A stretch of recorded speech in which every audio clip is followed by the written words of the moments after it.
Ay, good morning mga kalamba, no? Ito po ngayong araw na to, ay araw ng Biyernes. Ito po yung Reggie na ito po. Masipag na tao yan, mabait, masipag daw yan. Sabi yan ni boss ko, ayan na. Yan po siya, ito po yung ginagawa namin ngayon, nag-clearing po kami. Ayan po yung ginagawa namin, no?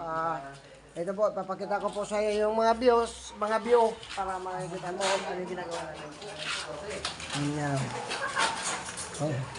Yan po. Ito kanina may mga scaffolding pa to. Tinanggal namin. Hindi ko lang una ng video. Pero ito. Ayan po. I-clearing po yan ng Reggie Matino. Kasi ang dating gumawa dito, Reggie na Matino ang pag-utak. Ayan po. Ito po. Ngayon, ipapakita ko sa inyo yung gagawin namin. Mamaya, pagkatapos na nila pagkatapos nila magtanggal ng scaffolding na yan. Ito, yan.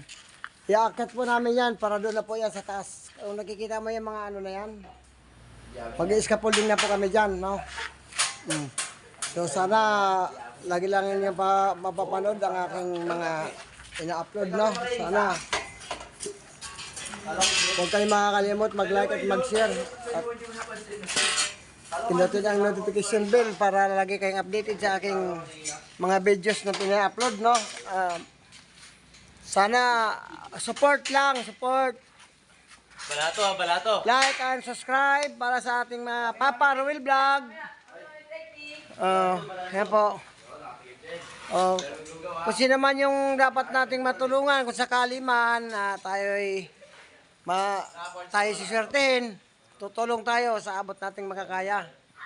Kahit naman wala pa akong hindi ko lang sinasabi na mayroon na rin ako natulungan kahit paano. Quartz na pala, quartz.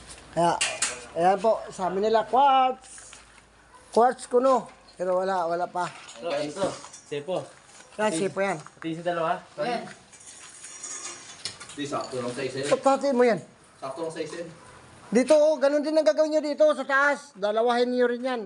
Yes, I do. Ito sa dulo. O ito, di ba? Ganun din ang biga dito sa taas. O di, yung mga diretsong mahaba, yun pa rin ilalagay nyo dito. Ano yung nakalagay rito? O, yun pa rin. Tatlo yan. Tatlong mahaba. O, so guys, no, hanggang dito na lang muna tayo, no? Kasi medyo nagkakalukulukuhan sila rito eh. Kaya maraming salamat sa yung suporta. Huwag makalimot, mag-like at mag-share sa aking video sa Papa Ruel Vlog. Support lang po. Maraming salamat.